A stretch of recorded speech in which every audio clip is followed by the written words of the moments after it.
नमस्कार मित्रांनो, मी श्री पाटील लक्ष्मण विश्वनाथ, सोयसोचे माध्यमिक विद्यालय कळंबोली, इयत्ता 10वी, विषय विज्ञान आणि तंत्रज्ञान, भाग 1. आपण प्रकरण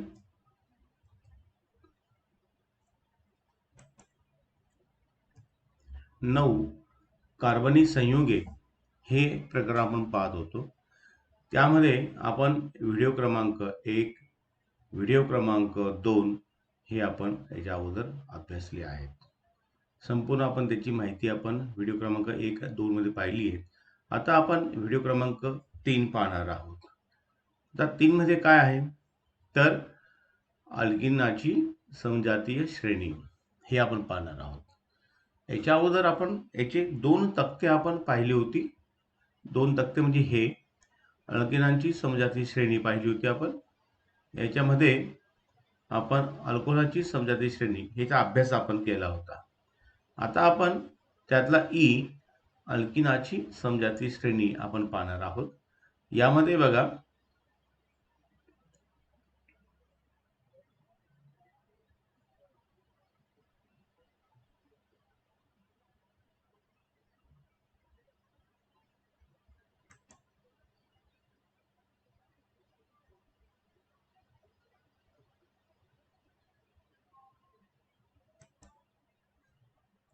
यामध्ये आपण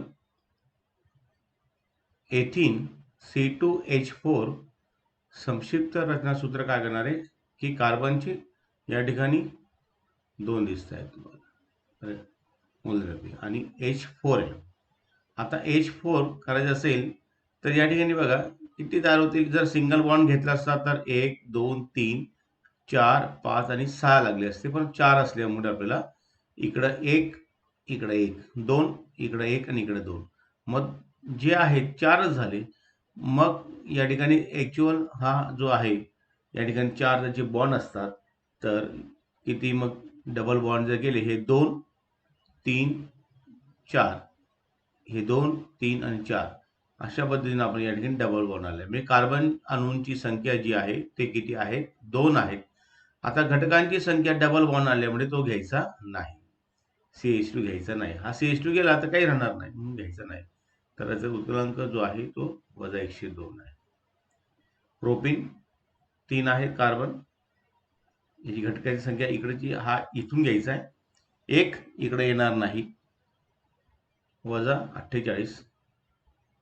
ब्युटीन नांबारून इथे किती असणार आहे 4 आणि या ठिकाणी किती असणार आहे 2. इथं 1 आणि इथला 1 किती 2 असणार आहे. इथं किती कार्बनची संख्या किती आहे 1 2 3 4 आणि 5. इथं 5 येणार. इथे किती येणार इथं 3 येणार. 1 2 आणि हा तिसरा. डबल बॉन्डच्या ठिकाणी घ्यायचा नाही. 30 आहे अधिक 30. मग या ठिकाणी आपल्याला काय म्हणता येईल अल्केन समजातीय श्रेणीचे पहिले 2 सदस्य मिथेन CH4 व इथेन यामध्ये कितीचा फरक आहे सूत्रामध्ये किती CH2 चा फरक दिसतो आपल्याला तर या ठिकाणी एकाचा फरक दिसेल. याच्यामध्ये आणि याच्यामध्ये कितीचा फरक आहे इथे पण एकाचा फरक होतो. म्हणजे अल्कोहोल समजातीय श्रेणीच्या तिसऱ्या सदस्यापेक्षा चौथ्या सदस्याच्या सूत्रामध्ये किती मिथिल घटक जास्त आहेत या ठिकाणी आपल्याला एक प्रत्येक ठिकाणी एक आहे. तर तुम्हाला या ठिकाणी याचं उत्तर इथं बघा इथं दिसेल तुम्हाला या ठिकाणी की CH2 हा वाढत जातो. कितीने दरवेळी एक मिथिलीन घटक हा वाढत जातो आणि त्यामुळेच कोणत्याही समजातीय श्रेणीमध्ये लांबीच्या चढत्या क्रमाने जाताना सदस्यांचा रेणू वस्तुमानांक 14 म्यू जो आहे इतकी वाढ होत जाते. आता तक्ता नंबर आपण आ व ई पाहिला. त्याच्यामध्ये सुद्धा आपल्याला एक बाब तुमच्या लक्षात येईल की ती म्हणजे उत्कलन बिंदूमधील प्रवणता. उत्कलन बिंदू हा संयुगाचा एक भौतिक गुणधर्म आहे. सामान्यतः असे दिसून येते की कोणत्याही समजातीय श्रेणीमध्ये चढत्या क्रमाने जाताना भौतिक गुणधर्मामध्ये एका दिशेने बदल होत जातो. म्हणजे भौतिक गुणधर्मामध्ये प्रवणता दिसून येते. या ठिकाणी बघा हा बदल होत गेला बघा सारखा. म्हणजे इथं वाढत गेला वाढत गेला वाढत गेला. प्रत्येक चार्टमध्ये तुम्हाला असं दिसून येईल. आता यामध्ये काय दिलंय बघा, की ई मध्ये अल्किनाची समजाती श्रेणी दिली आहे. मागचा जो तक्ता जो आपण पाहिला त्यामध्ये या श्रेणीतील सदस्यांच्या रेणूसूत्रांचे अवलोकन करा. रेणूसूत्रातील कार्बनी अणूची संख्या आणि हायड्रोजन अणूची संख्या याच्यातील काही संबंध आपल्याला दिसून येतो. जर अल्किनांच्या रेणूसूत्रातील कार्बन अणूंच्या संख्येला जर n मानले आपण, तर हायड्रोजन अणूंची संख्या काय असेल यासाठी एक सामान्य सूत्र या ठिकाणी तयार झालेलं आहे. म्हणजे अल्किनच्या समजातीय श्रेणीतील सदस्यांची रेणूसूत्रे CN H2N या सामान्य सूत्राने दर्शवता येतात. जेव्हा n चे मूल्य 2 असते तेव्हा C2H2 into 2 म्हणजे काय होणार आहे, C2H4 तयार होणार आहे. C2H4 म्हणजे या ठिकाणी जर 3 केला आपण ते किती होणार आहे, मग इथं जर 3 केला तर बेत्रिक 6, इथे 6 होती, असं आपल्या लक्षात येईल. आता या ठिकाणी जे म्हटलेलं आहे की n ही जी n इथं अल्किनच्या जे म्हटलेलं आहे तर काय सूत्र येणार आहे इथं. आता तुम्हाला माहिती आहे की अल्किन आहे, इथं अल्किन असेल तर सूत्र काय असणार आहे अल्किनचं, CnH2n+2 इथं असं सूत्र येणार अल्किनचं. अल्किनचं जर डबल बॉन्ड जर होत असेल तर सूत्र तुम्हाला या ठिकाणी सांगितलंय CnH2n, हा या ठिकाणी दाखवलाय बघा हा. आणि अल्काईनसाठी या ठिकाणी CnH2n-2 म्हणजे n साठी आपण 2 3 4 संख्या घेऊया. समजा या ठिकाणी जर आपण 2 घेतलं तर 4 वजा 2 म्हणजे किती आलं, 2 म्हणजे C2H2 असा येईल. म्हणजे नेमकं काय होईल या ठिकाणी, ट्रिपल बॉन्ड होईल या ठिकाणी. ट्रिपल म्हणजे अल्काईनचे ट्रिपल बॉन्ड. या ठिकाणी काय होणार आहे बघा, जर n आपण जर समजा 2 घेतला आपण 2 तर काय झालं, H4 म्हणजे डबल बॉन्ड तयार होईल. आणि जर अल्केन असेल तर त्या ठिकाणी C किती, CnH2n+2 म्हणजे या ठिकाणी डबल बॉन्ड होणार नाही. या ठिकाणी असं या ठिकाणी या सूत्रावरून आपल्याला लक्षात येते. म्हणजे एका मिथिलीन CH2 चा भर पडते आणि या ठिकाणी 14 म्युझेने वाढत जाते. म्हणजे कार्बन अणूची संख्या 1 ने वाढते. समजातीय श्रेणीच्या सदस्यांच्या रासायनिक गुणधर्मामध्ये साधर्म्य असते. म्हणजे समजाती जर असतील त्यामध्ये रासायनिक गुणधर्मामध्ये साधर्म्य असणारे आता या ठिकाणी दिसते आपल्याला. समजातीय श्रेणीच्या सर्व सदस्यांसाठी एकच सामान्य रेणूसूत्र असणार आहे. आता समजातीय तुम्हाला याच्या मागे आपल्याला पाहिले आपण, समजातीय म्हणजे या ठिकाणी एकसारखे जे असतील ते, हे बघा या ठिकाणी हे तुम्हाला दिसतंय, त्याचं पुढचं घटक वाढत जाणार आहे या ठिकाणी. याच्या मागच्या चार्टमध्ये आपण देखील पाहिलं होतं. या ठिकाणी सुद्धा हे समजातीय श्रेणी आहे. म्हणजे इथं OH लागला, फक्त या ठिकाणी कार्बनची संख्या वाढत जाते म्हणून त्याला असं म्हटलेलं आहे. म्हणजे गुणधर्म जे म्हणतो आपण ते कसे असणार आहे, रासायनिक साधर्म्य या ठिकाणी असणार आहे. आता कार्बनी संयुगाच्या नामकरण पद्धती जी आहेत, आता मला हे सांगितले 8व्या आणि 12व्या सदस्यांची रेणूसूत्र तुम्ही तयार करायचे. या ठिकाणी कार्बनी संयुगांच्या नामकरण पद्धती जी आहेत ते नामकरण पद्धती आपण बघूया.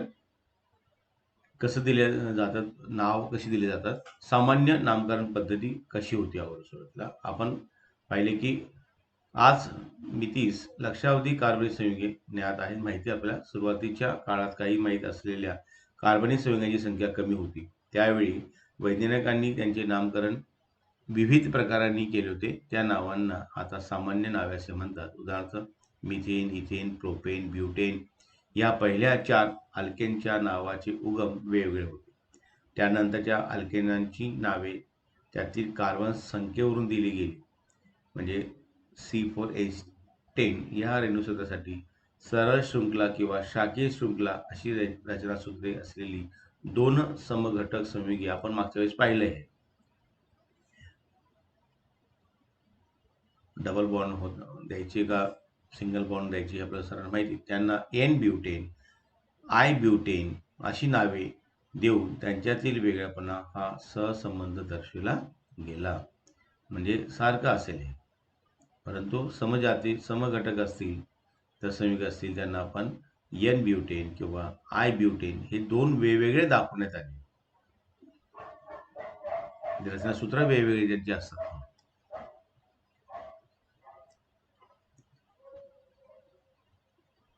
आता कार्बनिक संयुगांची संख्या खूप वाढल्यानंतर सामान्य नावामुळे गोंधळ होऊ लागला, हे आपल्याला सर्वांना माहिती आहे. कार्बनिक संयुगांना नाव देण्यासाठी तर्कशुद्ध व सर्वमान्य पद्धत असण्याची आवश्यकता भासू लागली. त्यासाठी पुढचा जो प्रकार आहे, मागच्या वेळेस हा जो प्रकार अ मध्ये सामान्य नामकरण पद्धती होती, आता याच्या पुढे IUPAC पॅक नामकरण पद्धत IUPAC हे जे आहे या पद्धतीने international union of pure and applied chemistry असं याचा लॉंग फॉर्म आहे.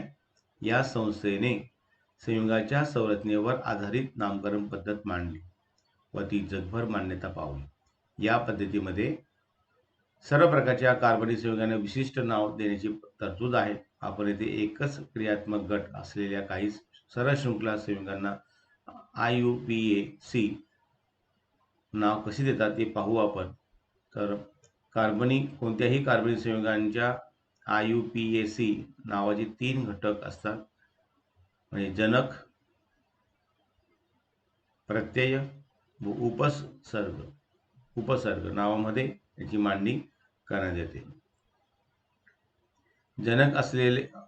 जनक अल्केनचे नाव आधारभूत धरतात. याच्यामध्ये जो जनक आहे अल्केनचं नाव या ठिकाणी आधारभूत धरतात. जनक अल्केनच्या नावाला योग्य ते प्रत्यय किंवा उपसर्ग जोडून संयुगाचे नाव तयार करतात. हे तुम्हाला उदाहरण लक्षात येईल ते पुढे. आणि अशा पद्धतीने त्या पायऱ्या आपल्याला पुढे दिलेल्या आहेत. त्या पायऱ्या बघा. पायरी नंबर 1, सरळ शृंखला संयुगाचे रचनासूत्र लिहून त्यातील कार्बन अणूंची संख्या मोजा. कार्बन संख्या मोजायची 1 2 3. या संख्ये इतकी कार्बनी अणू असलेल्या अल्केन हाच प्रस्तुत संयुगाचा जनक आहे. अल्केन पहिले सुरुवातीला जनक कोणता असणार आहे? अल्केन असणार आहे. या जनक अल्केनचे नाव इंग्रजीत लिहा. प्रस्तुत संयुगाच्या कार्बनिक संयुगामध्ये शृंखलेमध्ये दुहेरी बंध असेल तर जनक नावाच्या शेवटी ANE ऐवजी ENE लागेल. म्हणजे प्रोपेन असेल तर त्याऐवजी शेवटचा ANE ऐवजी ENE असा लागेल जर दुहेरी बंध असेल तर. जर प्रस्तुत संयुगाच्या कार्बनिक शृंखलेतील तिहेरी बंध जर असेल, या ठिकाणी बघा तिहेरी बंध जो आहे तर या ठिकाणी काय लागला? इन ANE म्हणजे ANE ऐवजी काय लागेल? YNE असा लागेल या ठिकाणी. आपण हा तक्ता आपण पाहिलाय. आता या ठिकाणी 1 2 3 कार्बन आहे, इथं पण 2 आहेत, इथं 1 2 3 आले. आता बघा या ठिकाणी याचं बघा प्रोपेन सेम आलं. आता ENE कुठे आला? प्रोपीन 3च कार्बन, इथं पण 3 कार्बन, इथे डबल बॉन्ड आला म्हणून या ठिकाणी काय झालं? ANE च्या ऐवजी काय झाला? ENE लागला. आणि तोच ENE निघून जातो. 3 बॉन्ड असेल बघा, इथं डबल बॉन्ड आला, इथं ट्रिपल बॉन्ड आला, तर ENE ऐवजी YNE असा लागेल. ही पायरी नंबर 1 झालं. आता पायरी नंबर 2 मध्ये काय की रचनासूत्रामध्ये एखाद्या क्रियात्मक गट असल्यास, म्हणजे OH असेल, रचनात्मक गट त्याला म्हणतो, क्रियात्मक गट घटक म्हणजे गट असल्यास जनक नावातील शेवटचे ई अक्षर काढून त्या जागी क्रियात्मक गटाचे संक्षिप्त नाव देऊन प्रत्यय म्हणून जोडा. म्हणजे हॅलोजन असेल म्हणजे क्लोरीन, ब्रोमीन, आयोडीन या क्रियात्मक गटाचे संक्षिप्त नाव नेहमी उपसर्ग म्हणून जोडतात. हा उपसर्ग म्हणजे तुम्हाला मागच्या वेळेस दाखवून सांगितलं ना, हे उपसर्ग. हा उपसर्ग या ठिकाणी आता या ठिकाणी प्रत्यय जोडा सांगितलंय, ई काढायचा आणि त्या ठिकाणी काय करायचं, त्या जागी क्रियात्मक गटाचं संक्षिप्त नाव लिहायचं.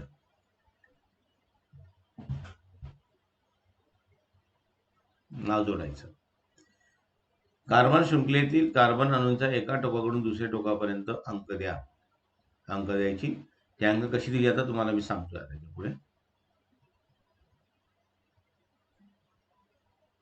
हे बघायचं, क्रियात्मक गट जो आहे संक्षिप्त नाव ऑल.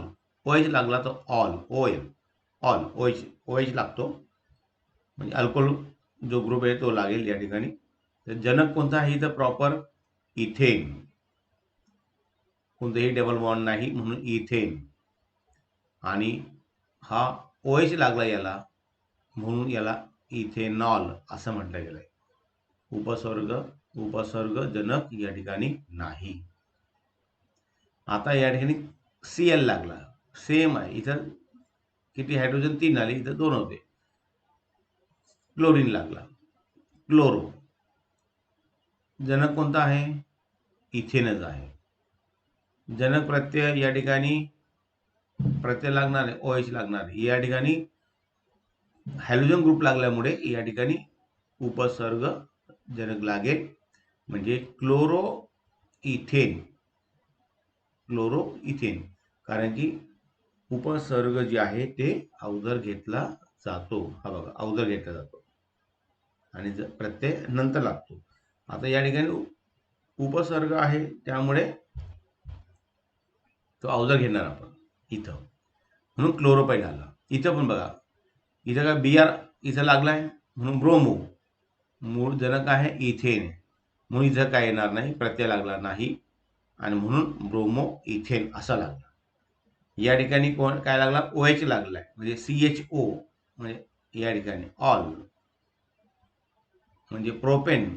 किती आले, 1 2 3 म्हणून प्रोपेन शब्द आलाय. आणि या ठिकाणी काय लागलाय, OH लागलाय म्हणून प्रोपेनॉल असा शब्दाला या ठिकाणी येणार नाही. इथं हायड्रोजन ग्रुप असेल त्याला. इथं काय लागला, पाईक ऍसिड आहे, COOH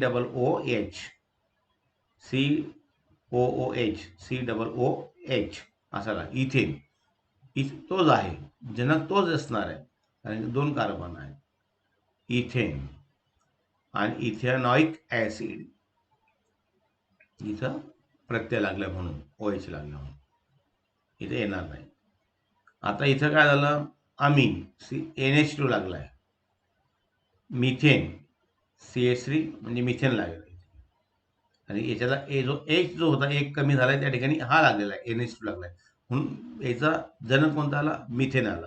प्रॉपर हा मिथेन होता, त्याला H कमी झाल्यामुळे या ठिकाणी काय झाला, NH2 लागला म्हणून पहिले त्याचा जनक होता आहे मिथेन म्हणून मिथेनामीन असा आला.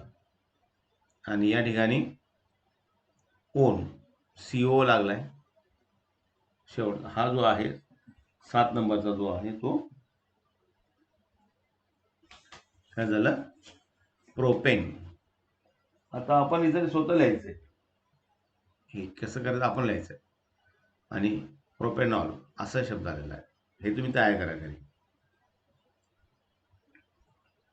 आता पुढचे काय, समजा आता 1 नंबर 2 नंबर कुठून द्यायचं. काय वेळेस काय होतं की इथून पायरी नंबर ही 2 पाहिजे आपण. आता पायरी नंबर काय असणार आहे, 3 मध्ये काय असणार आहे. आता या ठिकाणी बघा, CH3 CH2 आणि OH इथं लागलेला आहे खाली. मग क्रमांक कुठून द्यायचा, इकडून द्यायचा का इकडून द्यायचा, तर दोन्ही बाजूने दिले तरी चालतो. 1 2 3 1 2 3, हे बघा 1 2 3 कोणत्याही बाजूने दिले तरी चालेल, दोन्ही अंकने एक समान येणार आहे. म्हणून किती कार्बन आहे, 3 म्हणून प्रोपेन. आणि कोणत्या क्रमांकाला लागला, OH, तो दुसऱ्या क्रमांकाला लागला. आणि कोणता गट लागलाय, OH लागलाय म्हणून ऑल.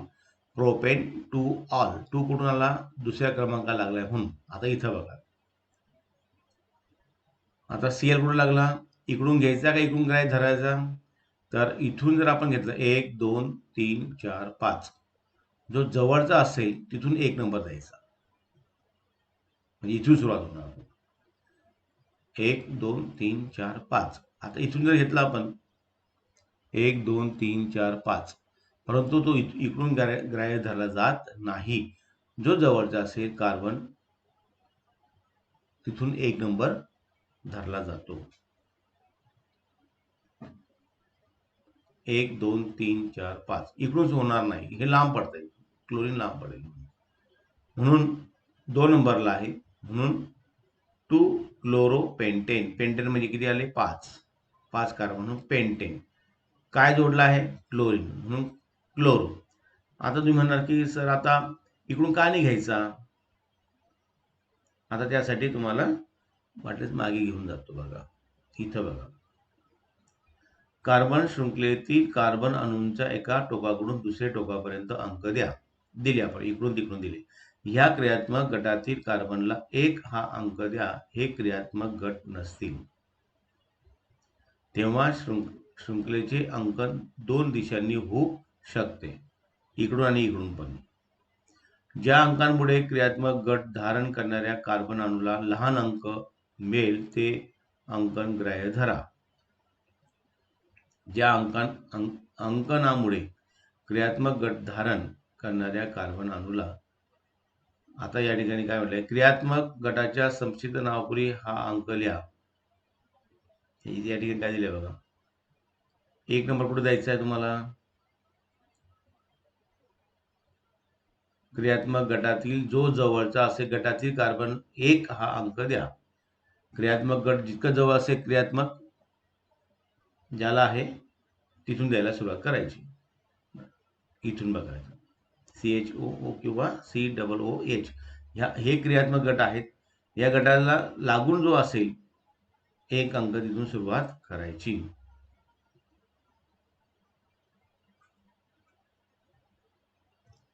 एक सोपं आहे, लक्षात ठेवा. हे फक्त हे इकडून दोघं बाजून चालतं की इकडून पण सेम आहे, इकडून पण सेम आहे. परंतु इथं बघा की हा जवळ पडतो याला.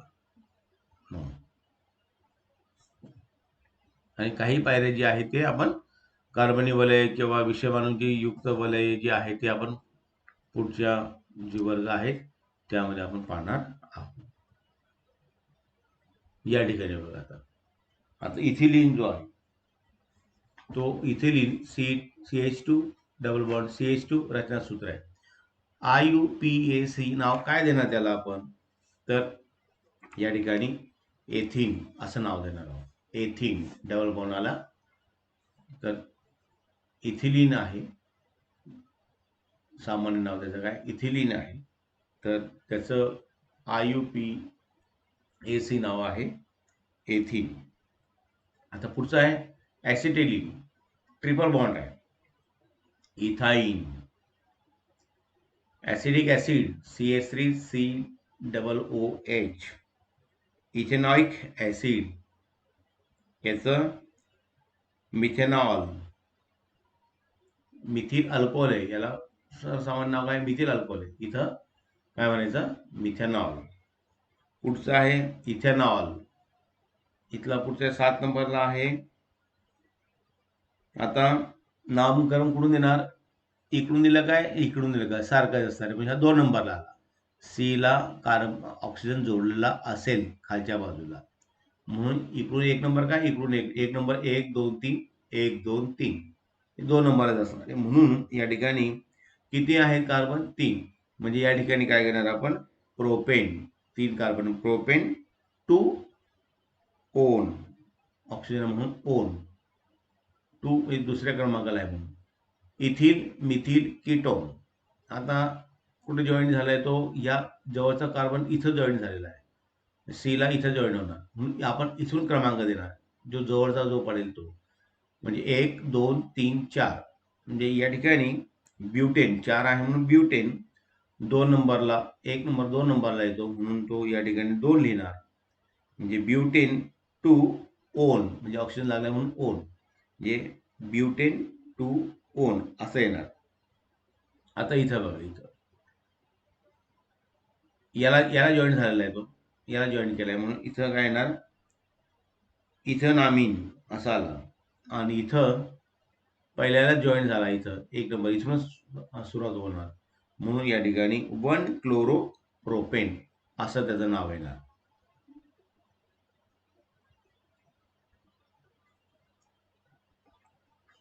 आता कार्बनिक संयुगाचे रासायनिक गुणधर्म जे आहेत ते आपण पाहूया. आता ज्वलन जे आहे ते ज्वलन पाहूया आपण. कार्बनिक संयुगांचे रासायनिक गुणधर्म पाहताना प्रथम ज्वलन हा गुणधर्म आपण पाहू. म्हणजे मागील येथे आपण हे सर्व पाहिले की कार्बन ऑक्सिजनच्या उपस्थितीत जर कार्बन असेल म्हणजे हवेत जर आपण जाळला म्हणजे ऑक्सिजनच्या उपस्थितीत जर पेटवला आपण त्याचे ज्वलन होऊन उष्णता व प्रकाश बाहेर फेकले जातात हे आपल्या सर्वांना माहिती आहे. आणि CO2 वायू तयार होतो. कार्बन हायड्रोकार्बन तसेच कार्बनच्या बहुतेक सर्व संयुगाचे ऑक्सिजनच्या उपस्थितीत ज्वलन होते. आता इथं हायड्रोकार्बन्स म्हटले म्हणजे हायड्रोकार्बन म्हणजे कार्बन आणि हायड्रोजन फक्त हायड्रोकार्बन्स. उष्णता व प्रकाश बाहेर फेकले जातात आणि कार्बन डायऑक्साईड वायू तयार होतं आणि पाणी ही सामायिक उत्पादिते त्यामध्ये तयार होतात हे आपल्या सर्वांना माहिती. म्हणजे कार्बन आणि ऑक्सिजनच्या सानिध्यामध्ये हवेत जर जाळला आपण तर CO2 वायू तयार होतो. उष्णता व प्रकाश बाहेर पडणार आहे. मिथेन आहे हवेत जाळला म्हणजे ऑक्सिजनच्या सानिध्यात जाळला CO2 वायू मुक्त होईल आणि पाणी आणि उष्णता प्रकाश बाहेर पडणार आहे. इथेनॉल हवेत जाळला CO2 प्रत्येक ठिकाणी CO2 तुम्हाला दिसतोय. कार्बन डायऑक्साईड वायू बाहेर पडणार आहे. पाणी उष्णता तयार होणार आहे. म्हणजे LPG मध्ये प्रोपेन आहे C3H8 हा एक ज्वलनशील घटक असतो. प्रोपेनच्या पूर्ण ज्वलनाची अभिक्रिया आपण लिहायची. म्हणजे काय करायचं C3H8 प्लस O2 असं करायचं आणि ते रासायनिक अभिक्रिया संतुलित करायचं. ते आपण CO2 वायू मुक्त होणार आहे हे लक्षात ठेवा. पाणी उष्णता तयार होणार आहे. फक्त या ठिकाणी रासायनिक अभिक्रिया दोन्ही बाजूला संतुलित करायचं आहे. त्यासाठी आपल्याला एक प्रयोग दिलेत काही ते प्रयोग आपण बघूया. मनसेस बर्नर दिले जे आपल्या प्रयोगशाळेत असतात ते खालून जे असे नट असतात खाली आणि उभा एक दांडा असतो ते बर्नर. कॉपर गॉज दांडा जोडलेली तांब्याची जाळी धातूची पट्टी इत्यादी. रासायनिक इथेनॉल घ्यायचंय ऍसिटिक आम्ल घ्यायचंय नॅफ्थेलिन घ्यायचंय. कृती स्वच्छ व कक्ष तापमानाच्या कॉपर गॉज वरील पैकी एक रासायनिक पदार्थ ठेवायचा. ही जी आपण घेणार इथेनॉल वगैरे जे घेणार नॅफ्थॉन तो घ्यायचा आहे. कॉपर गॉज बन्सेस बर्नरच्या निळ्या ज्योतीने धरा व निरीक्षण करा. ज्वलनापुढे धूर काजळी तयार होताना दिसणार या ठिकाणी पदार्थाचे ज्वलन होत असताना त्यांच्या ज्योतीवर धातूची पट्टी धरा. पट्टी धरायची त्या पट्टीवर थर जमा होतो. म्हणजे थोडक्यात काय समजा मेणबत्ती आपण जाळतोय मेणबत्तीवरती जर तुम्ही एखादा स्टीलची पट्टी वगैरे अशी तर धरली तर ती काळे होते. तसंच या ठिकाणी हा प्रयोग करायचा. कोणत्या रंगाचा बऱ्यापैकी एक रासायनिक पदार्थ वापरून ही कृती पुन्हा करून बघा. दुसरा तर या ठिकाणी काळ्या रंगाचा थर जमा होणार आहे. वरील कृतीमध्ये इथेनॉल हे संपृक्त कार्बनिक संयुग आहे तर नॅफ्थेलिन हे असंपृक्त संयुग आहे. सर्वसाधारणपणे संपृक्त कार्बनिक संयुगे जाताना स्वच्छ निळी ज्योत देतात तर असंपृक्त म्हणजे डबल बॉन्ड ट्रिपल बॉन्ड जे आहे ते कार्बनिक संयुगे पिवळ्या ज्योतीने जातात व काळा धूर सोडतात. या ठिकाणी जर संतृप्त असतील तर या ठिकाणी आपल्याला स्वच्छ निळ्या ज्योतीने दिसतील आणि कार्बन तुम्हाला जास्त तिथं दिसणार नाही. परंतु या ठिकाणी असंतृप्त असतील तर त्या ठिकाणी काळ्या धुराने आपल्याला दिसतील आणि त्या पट्टीवरती काजळीचा थर जमा होताना दिसेल. रेणुसूत्रांची तुलना केल्यास की असे दिसते की असंपृक्त संयुगामध्ये कार्बनचे प्रमाण असंपृक्त संयुगाच्या मानाने जास्त असते. कशामध्ये असंपृक्त असंपृक्त जे संयुग आहे त्यामध्ये कार्बनचे प्रमाण जास्त असणार. म्हणून त्यामुळे असंपृक्त संयुगाच्या ज्वलनाच्या दरम्यान न जळलेले कार्बन कण सुद्धा तयार होतात. काही जळणार नाही ते सुद्धा त्यामध्ये तयार होतात.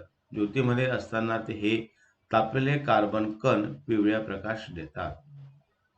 म्हणजे जर ते जळले नाही तर काय असणार ते पिवळ्या ज्योतीने काय होतील प्रकाश देतात आपल्याला. त्यामुळे ज्योत पिवळसर दिसते. मात्र जर ऑक्सिजनचा पुरवठा मर्यादित केला तर संपृक्त संयुगाच्या जोडण्यात सुद्धा पिवळी ज्योत निर्मित होते. म्हणजे जर संपृक्त जर कार्बन्स आपण जर घेतले आपण संयुगे जर घेतले आपण आणि जर त्याला ऑक्सिजनचा पुरवठा जर कमी केला तर या ठिकाणी आपल्याला पिवळी ज्योत आपल्याला दिसते. म्हणजे या ठिकाणी जी निळी ज्योत सांगितली होती ती निळी ज्योत न करता ती काय होते, पिवळी होते. म्हणजेच ऑक्सिजनचा पुरवठा किती आपण देतोय त्याच्यावर सर्व अवलंबून असणार आहे. आता तुम्हाला एक प्रयोग करून पाहायला सांगितलंय की बन्सेस बर्नर पेटवा. बर्नरच्या तळाशी एक असा नट असतो आणि तिथं होल असतं. तो होल कमी जास्त प्रमाणात करायचं आहे. जर तुम्ही होल पूर्ण जर उघडं ठेवलं खालचं तर तुम्हाला निळ्या ज्योतीने जे जळताना दिसणार आहे. परंतु जर आपण होल कमी करत गेलो म्हणजे ऑक्सिजनचा पुरवठा कमी करत गेलो तर ती ज्योत पिवळी आणि काजळीयुक्त ज्योत तुम्हाला दिसते. हा प्रयोग आपण प्रयोगशाळेत करू शकतात. दुसरा जो प्रकार आहे ऑक्सिडीकरण. म्हणजे यामध्ये काय करायचंय, कार्बनिक संयुगे हवेमध्ये पेटवली किंवा प्रज्वलित केली आपण असता हवेतील ऑक्सिजन बरोबर सहज संयोग पाहून जळू लागतात. हे तुम्ही आपण पाहिलंय. या ज्वलन प्रक्रियेमध्ये कार्बनिक संयुगाच्या रेणूमधील सर्व रासायनिक बंध तुटतात व तुटून CO2 व H2 हे उत्पादित तयार होतात. म्हणजे बंध जे असतील ते तुटतात. म्हणजे ज्वलनामध्ये कार्बनिक संयुगाचे पूर्णपणे ऑक्सिडीकरण होते आणि ऑक्सिजनचा स्रोत म्हणून काही रासायनिक पदार्थाचा सुद्धा वापर केला जातो. जे पदार्थ दुसऱ्या पदार्थांना ऑक्सिजन देऊ शकतात त्यांना आपण ऑक्सिडीकारक किंवा ऑक्सिडक म्हणतात. म्हणजे ते ऑक्सिजन तयार करतील आणि ते दुसऱ्याला मदत म्हणून करतील आणि म्हणून त्याला आपण ऑक्सिडीकारक किंवा ऑक्सिडक असं म्हणणार आहोत. उदाहरणार्थ पोटॅशियम परमॅंगनेट, पोटॅशियम डायक्रोमेट हे नेहमीच्या वापरातील काही ऑक्सिडीकारक संयुगे आहेत. ऑक्सिडकाचा परिणाम कार्बनिक संयुगामधील विशिष्ट क्रियात्मक घटावर होतो. त्यासाठी हा एक प्रयोग तुम्हाला दिलाय की बन्सेस बर्नरवर घ्यायची, मोल पात्र घ्यायचे, ड्रॉपर घ्यायचं आहे. रासायनिक पदार्थ इथेनॉल, सोडियम कार्बोनेट विरल द्रावण म्हणजे सोडियम कार्बोनेटचे विरल द्रावण घ्यायचे आहे, पोटॅशियम परमॅंगनेटचे विरल द्रावण घ्यायचे आणि त्या ठिकाणी कसं ऑक्सिडीकारक कसं होत जातो, ऑक्सिडक कसं होतो हे या ठिकाणी हे दिलेलं. परीक्षेसाठी 2-3 मिली इथेनॉल घेऊन त्यात 5 मिली सोडियम कार्बोनेट द्रावण मिळवून परीक्षेसाठी बर्नरवर धरून मिश्रण कोमट होऊ द्या. या कोमट मिश्रणात पोटॅशियम परमॅंगनेटचे विरल द्रावण ड्रॉपरच्या साहाय्याने थेंब थेंब टाका व हलवा. मिळवणे सुरू केल्यावर पोटॅशियम परमॅंगनेटचा विशिष्ट असा गुलाबी रंग कायम राहतो का? मिळवण्याच्या क्रिया करत राहिल्यास थोड्या वेळाने गुलाबी रंग नाहीसा होण्याचे थांबून रंग तसाच कायम राहतो. हे आपण आपल्याला पाहायचंय. काय प्रयोग होतो नेमका, तर यामध्ये काय झाली कृती बघू आपण. वरील कृतीमध्ये पोटॅशियम परमॅंगनेटमुळे आम्लारी धर्मी द्रावणाचे इथेनॉलचे ऑक्सिडीकरण होतं. जो आपण इथं जे घेतलेलं आहे, इथं इथेनॉल जो घेतलाय तर त्यामध्ये काय झालंय, हे पोटॅशियम परमॅंगनेटमुळे ते आम्लारी धर्मी झालंय आणि आम्लारी धर्मी जे द्रावण आहे कशामुळे, इथेनॉलमुळे, तर काय होईल त्याचं ऑक्सिडीकरण होईल आणि त्याचे इथेनॉइक ऍसिड मध्ये रूपांतर होते. या क्रियेमध्ये फक्त क्रियात्मक गटाजवळील काही रासायनिक बंधच भाग घेतात. म्हणजे या क्रियात्मक गट म्हणजे OH हा क्रियात्मक गट, याच्या जवळचा कोण आहे CH2 हाच फक्त भाग घेणार आहे आणि त्याचेच फक्त बंध या ठिकाणी तुटतात. या ठिकाणी इथेनॉल आहे, आम्लारी धर्मी कोणामुळे झालं, हा KMnO4 जो आहे तो ऑक्सिजन उपलब्ध करून देणार आहे, ऑक्सिजन उपलब्ध करून दे आणि ऑक्सिजन उपलब्ध केल्यामुळे या ठिकाणी इथेनॉइक ऍसिड जो आहे हे तयार होणार आहे. या ठिकाणी काय झालं, हा H हा कमी झाला आणि तो निघून गेला आणि डबल बॉन्ड तयार झाला. इथेनॉलमध्ये पोटॅशियम परमॅंगनेट थेंबा थेंबाने मिळवणे सुरू केल्यावर ऑक्सिडीकरणाच्या अभिक्रियेत वापरले गेल्याने ही ऑक्सिडीकरण जी अभिक्रिया जी आहे म्हणजे ऑक्सिजन उपलब्ध करून देण्याची जी अभिक्रिया जी आहे ते तयार केल्यामुळे, ते उपलब्ध करून दिल्यामुळे काय झालं, पोटॅशियम परमॅंगनेटचा गुलाबी रंग काय होतो, नाहीसा होतो. परंतु ही जर अभिक्रिया पूर्ण झाली तर या ऑक्सिजनचा इथं उपयोग होणं थांबतं आणि जो गुलाबी रंग जो आहे तो काय परत कमी होताना दिसत नाही. तो काय होतो, गुलाबी रंग राहतो. आता या ठिकाणी बघा, चालू ठेवल्यास त्याचा वापर न झाल्यामुळे, कोणाचा, ह्या ऑक्सिजनचा वापर न झाल्यामुळे ते अतिरिक्त होते आणि या अतिरिक्त पोटॅशियम परमॅंगनेटचा गुलाबी रंग नाहीसा न होता तो कायम राहतो. म्हणजे या जो ऑक्सिजन उपलब्ध करून दिलाय त्याचा उपयोग होईल या ठिकाणी. ऑक्सिडिक जो आहे त्याच्यामुळे ऑक्सिडक किंवा इथं जे म्हटले आपण, हे ऑक्सिडक किंवा ऑक्सिडीकरण ही जी क्रिया होईस्तोपर्यंत त्याचा वापर होईल. नंतर त्याचं अभिक्रिया पूर्ण झाली तर त्याचा वापर त्या ठिकाणी थांबतो आणि म्हणून त्याचा रंग नाहीसा म्हणजे होणं जे आहे ते थांबतं. याच्या पुढचा जो प्रकार जो आहे तो आपण पुढच्या तासाला आपण पाहणार आहोत. म्हणजे व्हिडिओ क्रमांक जो 4 आहे त्यामध्ये आपण पाहणार आहोत.